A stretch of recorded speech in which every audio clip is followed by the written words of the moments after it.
교동문 94번을 다 같이 교독하겠습니다. 찬송하리로다. 하나님, 곧 우리 주 예수 그리스도의 아버지께서 그리스도 안에서 하늘에 속한 모든 신령한 복을 우리에게 주시되, 곧 창세전에 그리스도 안에서 우리를 택하사 우리로 사랑 안에서 그 앞에 거룩하고 흠이 없게 하시려고 그 기쁘신 뜻대로 우리를 예정하사 예수 그리스도로 말미암아 자기의 아들들이 되게 하셨으니, 이는 그가 사랑하시는 자 안에서 우리에게 거저 주시는 바 그의 은혜의 영광을 찬송하게 하려는 것이라. 우리는 그리스도 안에서 그의 은혜의 풍성함을 따라 그의 피로 말미암아 속량 곧 죄 사함을 받았느니라.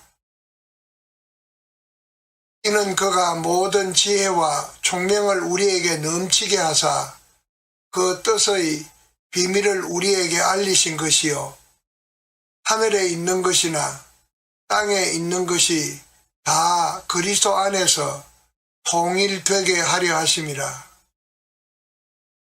모든 일을 그의 뜻의 결정대로 일하시는 이의 계획을 따라 우리가 예정을 입어 그 안에서 기업이 되었으니, 이는 우리가 그리스도 안에서 전부터 바라던 그의 영광의 찬송이 되게 하려 하심이라. 아멘. 사도신경으로 우리의 신앙을 고백합니다. 전능하사 천지를 만드신 하나님 아버지를 내가 믿사오며 그 외아들 우리 주 예수 그리스도를 믿사오니, 이는 성령으로 잉태하사 동정녀 마리아에게 나시고 본디오 빌라도에게 고난을 받으사 십자가에 못 박혀 죽으시고 장사한 지 사흘 만에 죽은 자 가운데서 다시 살아나시며 하늘에 오르사 전능하신 하나님 우편에 앉아 계시다가 저리로서 산 자와 죽은 자를 심판하러 오시리라. 성령을 믿사오며 거룩한 공회와 성도가 서로 교통하는 것과 죄를 사하여 주시는 것과 몸이 다시 사는 것과 영원히 사는 것을 믿사옵나이다. 아멘. 거룩하시고 자비로우신 하나님, 은혜와 사랑을 진심으로 감사합니다. 새해를 우리에게 허락해 주신 것을 감사합니다. 이 소중한 한날 한날들을 헛되이 낭비하지 않게 하시고, 하나님께서 지난 한 해 동안도 저희들에게 큰 은혜를 입혀주시고 선하고 복되게 인도하여 주셨사오니, 이런 한 해도 하나님의 크신 은혜로 우리를 어거해 주시고 인도하여 주시고 보호해 주시옵소서. 하나님 아버지여, 우리 사랑하는 성도들 가정을 돌보아 주시고 가정에 허락한 자녀들을 하나님께서 기억해 주시옵소서. 저들의 앞길을 하나님께서 선하게 인도해 주시며 사용해 주시옵소서. 우리가 살고 있는 이 땅을 주님이 치료해 주시옵소서. 두고 온 고국 대한민국을 치료해 주시옵소서. 의로운 태양이 떠오를 수 있도록, 치료하는 광선이 비추어질 수 있도록 은혜를 베풀어 주시옵소서. 예수님의 이름으로 기도하옵나이다. 아멘.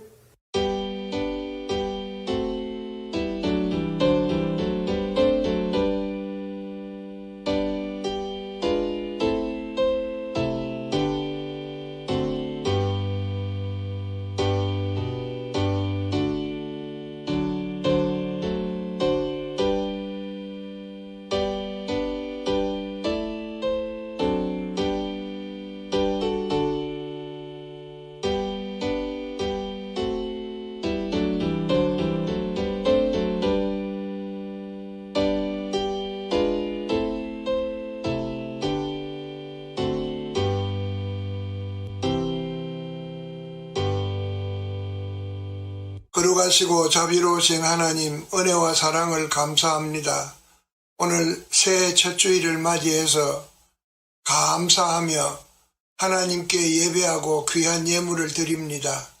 드리는 손길 하나하나 기억해 주시고 저희들의 삶 속에 하나님의 은혜와 평강이 늘 충만하게 하여 주시옵소서. 이 땅 위에 사는 동안 하나님께서 분부하신 그 말씀을 좇아 열심히 선교하며 하나님의 영광을 높이 선양할 수 있도록 인도하여 주옵소서. 저들의 가정에 평안과 기쁨이 넘치게 하시고 허락하신 자녀들에게 복을 주시옵소서. 귀한 예물을 오늘도 하나님께서 받아주셔서 감사하옵고 예수님의 이름으로 축복하며 기도하옵나이다. 아멘.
하나님의 말씀 신약전서 로마서 12장 1절에서 5절까지 봉독해 드리겠습니다. 그러므로 형제들아 내가 하나님의 모든 자비심으로 너희를 권하노니 너희 몸을 하나님이 기뻐하시는 거룩한 산 제물로 드리라. 이는 너희가 드릴 영적 예배니라. 너희는 이 세대를 본받지 말고 오직 마음을 새롭게 함으로 변화를 받아 하나님의 선하시고 기뻐하시고 온전하신 뜻이 무엇인지 분별하도록 하라. 내게 주신 은혜로 말미암아 너희 각 사람에게 말하노니 마땅히 생각할 그 이상의 생각을 품지 말고 오직 하나님께서 각 사람에게 나누어 주신 믿음의 분량대로 지혜롭게 생각하라. 우리가 한 몸에 많은 지체를 가졌으나 모든 지체가 같은 기능을 가진 것이 아니니 이와 같이 우리 많은 사람이 그리스도 안에서 한 몸이 되어 서로 지체가 되었느니라. 아멘. 봉독한 말씀 로마서 12장 1절에서 5절까지 말씀에 의지해서 성숙한 단계에 오르면이라는 제목으로 말씀을 증거하고자 합니다. 바울 사도는 디모데전서 4장 15절에서 이 모든 일에 전심전력하여 너희의 성숙함을 모든 사람에게 나타내라 라고 말씀했습니다. 성숙한 단계는 신앙인의 클라이맥스 곧 절정인 헌신입니다. 그 절정이 바로 헌신이라는 말입니다. 헌신이란 몸과 마음을 바쳐 있는 힘을 다하는 것입니다. 이것은 신앙인이 반드시 이루어야 할 마지막 성숙의 단계인 것입니다. 거룩한 산 제물로 드리라. 여기에서 헌신의 중심 주제로 말씀하고 있는데 헌신의 중심 주제는 희생이라는 말입니다. 그러므로 희생의 값을 치르지 않고는 헌신이랄 수 없는 것입니다. 거룩한 산 제물로 드리라고 했습니다. 제물이란 죄 사함을 받기 위해 하나님께 바쳐지는 생물의 희생을 뜻합니다. 그러니까 하나님께 드려지는 자기 희생이 곧 헌신이라는 말입니다. 그래서 참된 헌신이란 하나님 사랑과 이웃 사랑을 최상의 가치로 생각하는 것입니다. 고린도전서 13장 5절 말씀에 보면 사랑은 무례히 행치 아니하며 자기의 유익을 구하지 아니한다고 말씀하고 있습니다. 신앙인들이 성숙한 단계에 이르면 첫째로 삶의 가치가 달라집니다. 사람마다 가치관은 다를 수 있습니다. 거기에 중요한 것은 가치관의 차례를 어떻게 정하느냐 하는 것이 핵심이 되는 것입니다. 프로 경기에서 엔트리는 매우 중요합니다. 예를 들면 야구에서 1진으로 뛸 수 있는 선수가 있고 2진으로 뛸 수 있는 선수가 있습니다. 선발 투수가 있고 예비 투수가 있듯이 말입니다. 우리도 살아가면서 짜야 할 삶의 엔트리가 있습니다. 1진으로 내세울 것은 어떤 것이며 2진으로 내세울 것은 어떻게 정해 놓아야 할 건지 한번 따져보는 것도 좋겠지요. 선수의 엔트리는 감독의 권한입니다. 우리 삶의 엔트리는 우리가 정해야 합니다. 무엇을 1진으로 내세울 것인가 라고 하는 말입니다. 로마서 11장 말씀에 보면 너희 몸을 하나님께서 기뻐하시는 산 제물로 드리라고 말씀하고 있습니다. 우리에게 가장 소중한 것이 무엇입니까? 몸입니다. 몸은 곧 생명입니다. 너희 몸을 하나님이 기뻐하시는 거룩한 산 제물로 드리라고 합니다. 몸으로 헌신하라는 말씀입니다. 우리의 몸을 하나님이 기뻐하시는 거룩한 산 제물로 만들라고 하는 말입니다. 그래서 몸과 가치관은 연관되어 있습니다. 사람들은 몸에 대한 관심이 많습니다. 그래서 몸이 헌신되면 모든 게 따라옵니다. 몸의 헌신도, 물질의 헌신도, 시간의 헌신도 줄줄이 따라옵니다. 이 세 가지는 신앙인의 성숙의 단계에 이르는 과정이기도 합니다.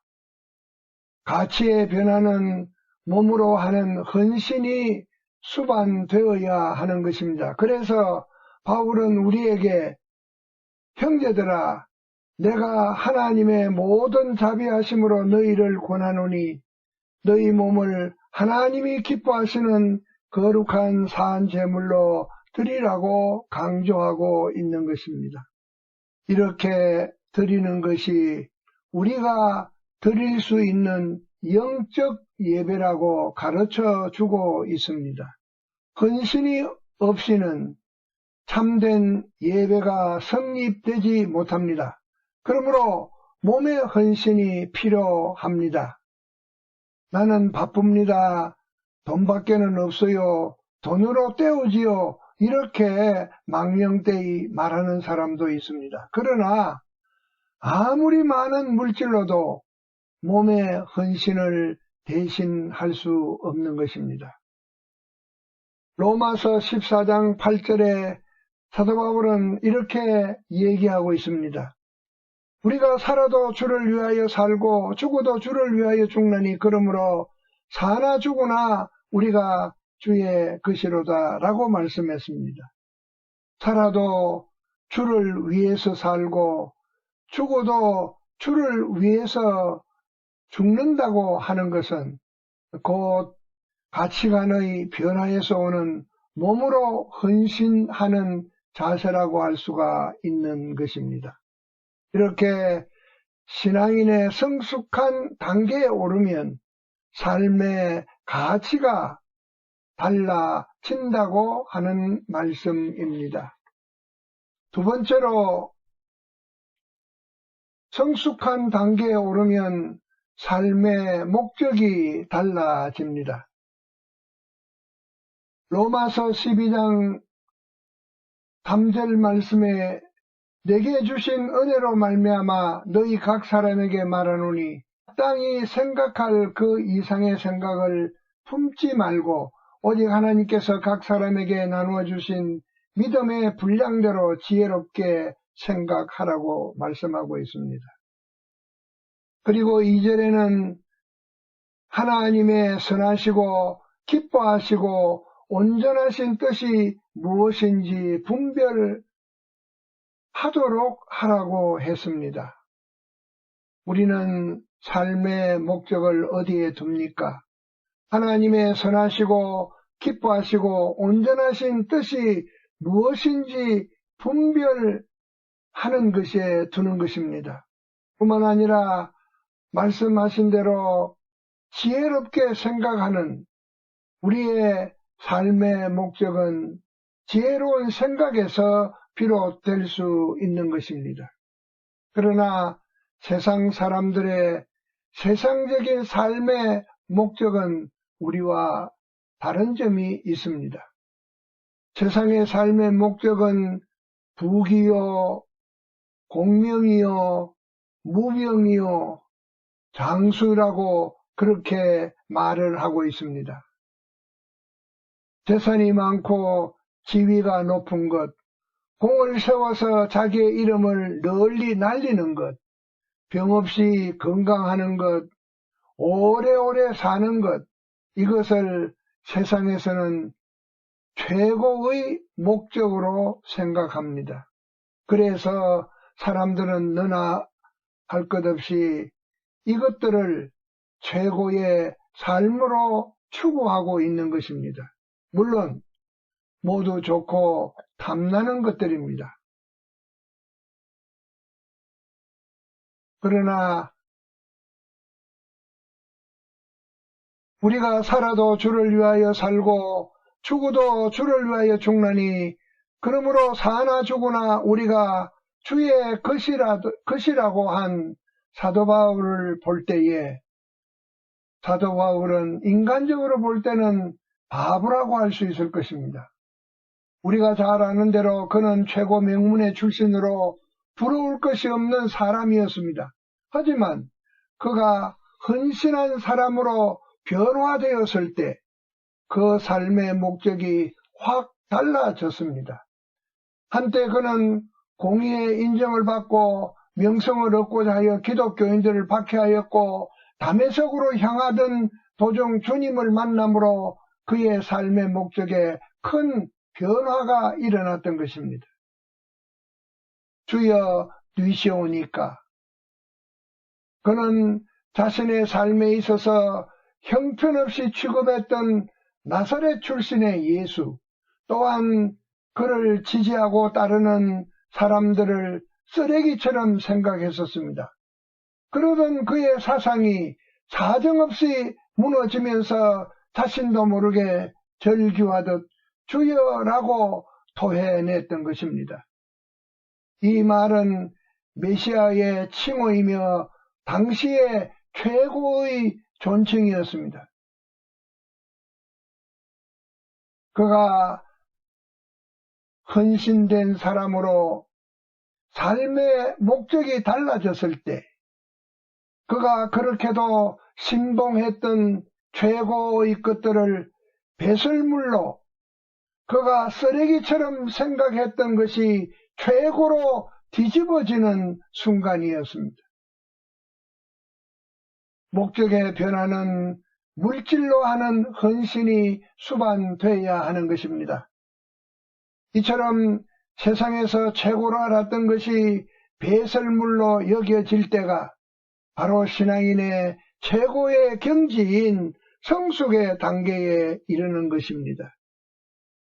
빌립보 3장 8절 9절에 보면 또한 모든 것을 해로 여김은 내 주 그리스도 예수를 아는 지식이 가장 고상하기 때문이라. 내가 그를 위하여 모든 것을 잃어버리고 배설물로 여김은 그리스도를 얻고 그 안에서 발견되려 함이니 내가 가진 의는 율법에서 난 것이 아니요 오직 예수 그리스도를 믿음으로 말미암는 것이라고 고백하고 있는 것입니다. 이것이 곧 물질의 헌신입니다. 이것은 하나님께 물질을 바치는 것입니다.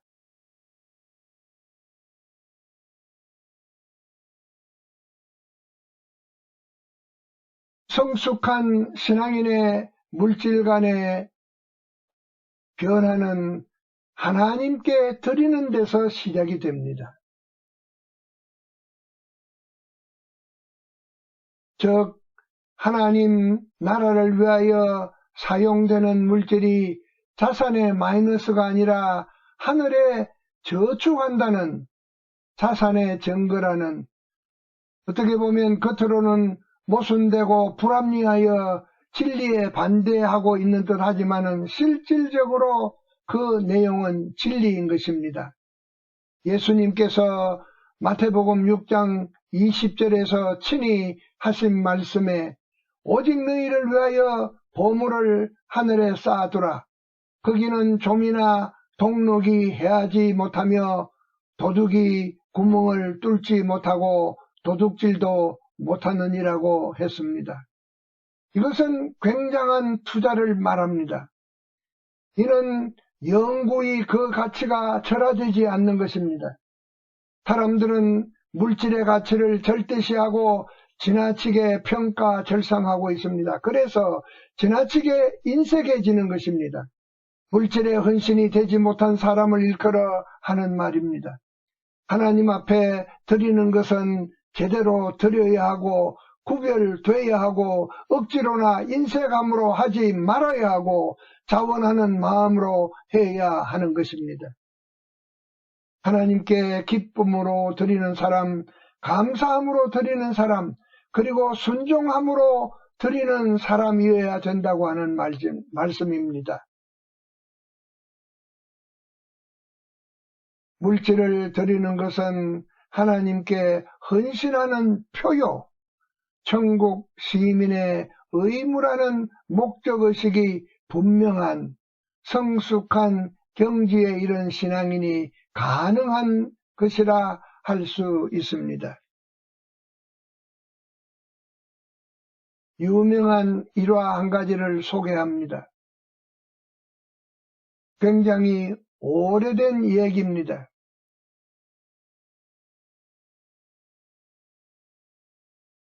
11세의 한 미국 소년이 이불 75센트를 주고 빨간 가죽 성경 한 권을 현금으로 살 수 없어 활부로 샀습니다.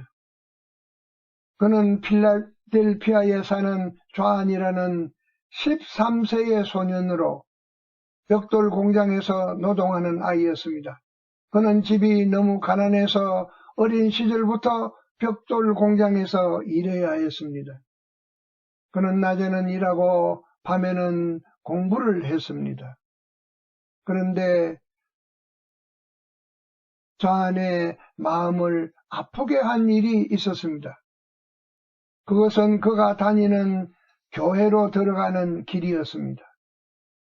비가 조금만 내려도 땅이 질어서 질퍽거리며 몹시 불편했습니다.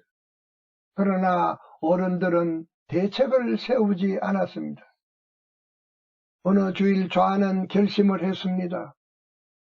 존은 하루에 받는 7센트의 임금 중에서 날마다 벽돌 한 장을 자기 공장에서 사서 그 길에 깔기 시작한 것입니다. 지금으로부터 170년이 지난 때 일이니까 당시에 7센트도 아마 큰 돈이었던 것 같습니다. 그런데 그 길고 넓은 길은 단 혼자서 2년이 걸려야 완성할 수 있는 길이었습니다. 그런데 기적이 1개월 만에 일어났습니다. 좌안의 이와 같은 모습을 지켜본 이기적이며 형식적으로 교회에 다니던 교인들이 반성을 하고 길뿐만 아니라 낡은 교회당도 헐고 신축하기로 결의했던 것입니다. 그리고 70년이 지났을 때 좌안이 소유한 부동산의 가치는 200억 달러가 넘었다고 합니다. 그는 투자하는 사업마다 크게 성공을 했고 무엇을 하든지 대단한 성공을 거두었다고 합니다. 어느 날 한 신문사 기자가 그에게 물었습니다. 지금까지 투자한 것 중에서 선생님이 가장 성공적인 것이라고 한 가지를 고불한다고 하면 무엇이라고 하시겠습니까? 그렇게 물었을 때에 좌안은 서슴없이 대답하기를, 네, 제가 11살 때 이불 75달러를 주고 산 성경이 최고의 투자였습니다. 그 성경이 오늘의 저를 만들어 주었기 때문입니다. 라고 대답했다고 하는 것입니다. 아마 여러분들도 알 것입니다. 그는 백화점 왕이라는 수식어가 따라다니는 존 워너메이커입니다. 그는 링컨, 록펠러 등과 함께 성공한 신앙의 인물로 자주 등장하는 사람입니다.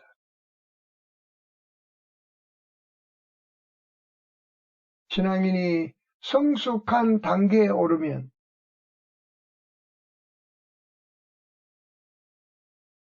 목적이 달라집니다.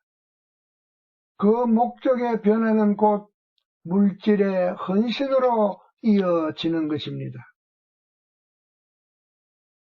세 번째로 성공한 단계에 오르면 삶의 재미가 달라집니다.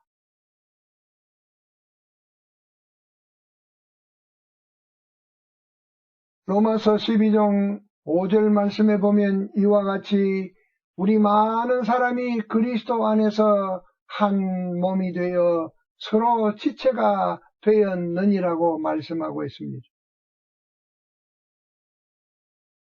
우리는 그리스도 안에서 한 몸이 되어 서로 지체가 되었다고 말씀하고 있습니다.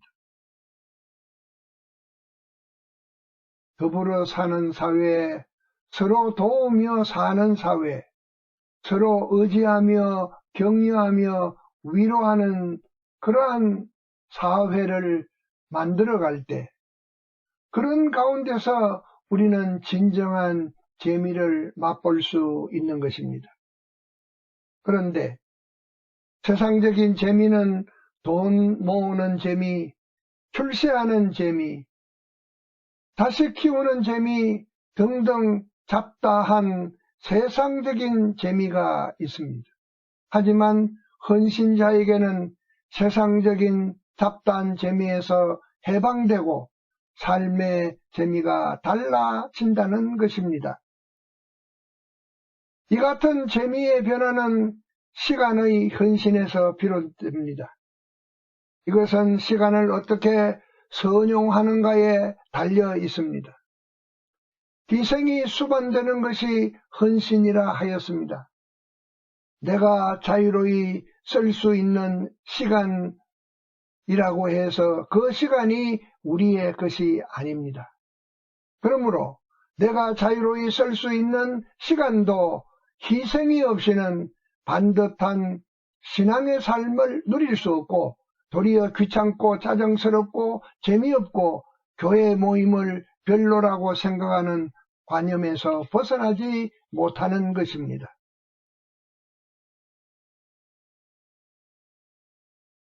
직장은 빠지면 안 되고 교회에 빠지는 건 예사롭게 생각합니다.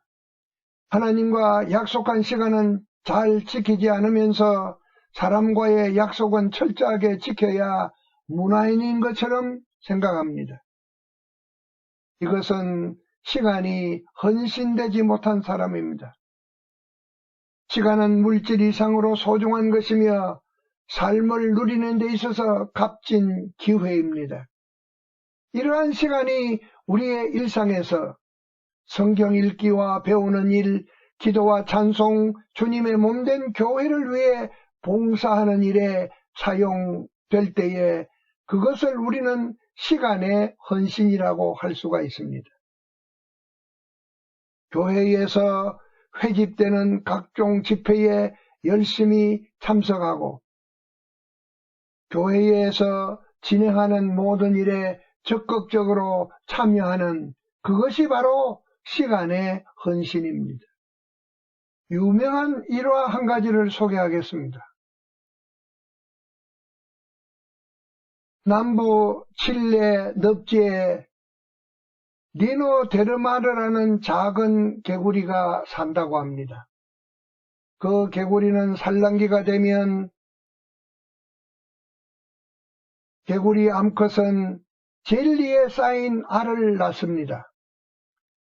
그 순간 곁에 있던 수컷은 이 알들을 모두 삼켜버린다고 합니다. 물론 그것을 먹이처럼 완전히 삼키는 것은 아닙니다. 수컷은 식도 부근에 있는 자신의 소리 주머니 속에 그 알들을 소중히 간직하는 것입니다. 그래서 그 알들이 소리 주머니에서 성숙할 때까지 자기를 희생한다고 하는 것입니다. 아비 개구리는 이것이 자신의 존재 이유이기에 중요한 쾌락인 우는 것까지도 포기한다고 합니다. 다만 소리 주머니 속에 있는 새끼들의 안전을 위해 먹는 것까지 절제한다고 합니다. 더욱 놀라운 사실은 알들이 완전히 성숙해지지 않는 한 결코 입을 벌리지 않는다는 사실입니다. 그리하여 어느 날 알들이 완전히 성장했다고 판단되면 비로소 아비 개구리는 자신의 입을 크게 벌려 마치 긴 하품을 하듯 새끼 개구리를 입에서 내보낸답니다.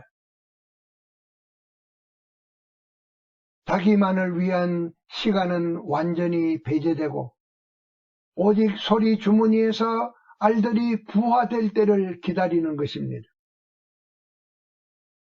물론 시간은 무료입니다. 그러나 분명한 것은 이 무료로 주어지는 무한대의 시간이 우리의 것이 아니라는 사실입니다. 하나님께서 우리에게 주신 것이기에 소중히 다뤄야 합니다. 그래서 하나님을 위한 재미있는 일에 이 시간을 투자해야 하는 것입니다. 그러므로 재미의 변화는 시간의 헌신으로 비롯되는 것입니다. 이제 말씀을 맺습니다. 신앙인이 성숙의 단계에 오르면 삶의 가치가 달라집니다. 삶의 목적이 달라집니다. 삶의 재미가 달라집니다. 가치, 목적, 그리고 재미의 변화라는 말입니다. 삶의 처방은 정확할수록 좋습니다. 왜냐하면 삶이란 너무나 중요하고 예민하기 때문입니다. 신앙인의 성숙은 헌신의 단계를 거치지 않고는 결코 기대할 수 없습니다. 헌신은 자기 성장에 있어서 절대적인 처방이기 때문입니다. 내가 진실로 주님을 사랑하고 그의 몸된 교회를 사랑한다면 내가 지금 감당해야 할 일들이 아무리 힘들고 고통스럽다 할지라도 역지사지로 그 순간들을 기쁘고 즐거운 조건으로 바꿀 수 있고 짜증스럽고 원망스러운 조건도 넉넉히 접을 수 있는 성숙한 신앙인이 되는 것입니다. 주님께서는 내게서 우주보다 더 무거운 죄의 짐을 벗겨 주셨습니다. 주님은 나 대신 십자가의 짐을 지시고 가파른 골고다 언덕을 올라가셨습니다. 그리고 물과 피를 다 쏟으시고 희생의 제물이 되셨습니다. 그 주님께서 나에게 쉽고 가벼운 짐을, 주님은 나 대신 무거운 짐을 지신 것입니다. 마태복음 11장 28절에 예수님께서 말씀하십니다. 수고하고 무거운 짐진 자들아 다 내게로 오라. 내가 너를 쉬게 하리라고 말씀을 했습니다. 성숙한 단계에 오르면 가치, 목적 그리고 재미의 변화가 일어납니다. 그것은 몸과 물질과 시간의 헌신입니다. 그래서 성숙은 새롭게 달라지는 것입니다. 아무쪼록 이 말씀대로 우리 모두 성숙한 단계에 오른 참된 신앙인으로서 이와 같은 변화, 이와 같은 헌신의 삶으로 살아가게 되기를 주의 이름으로 축원합니다. 하나님 아버지 감사합니다. 오늘 또 주신 말씀을 통해서 성숙한 단계에 오른 참된 신앙인으로서의 삶을 살아가게 하옵소서. 예수님의 이름으로 기도하옵나이다. 아멘.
지금은 우리 주 예수 그리스도의 은혜와 하나님 우리 아버지의 무한하신 사랑하심과 성령님의 교통하심과 인도하심이 오늘도 주 앞에 나와 예배하는 사랑하는 성도들과 저희들의 가정 위에 이제로부터 영원토록 함께 있을지어다. 아멘.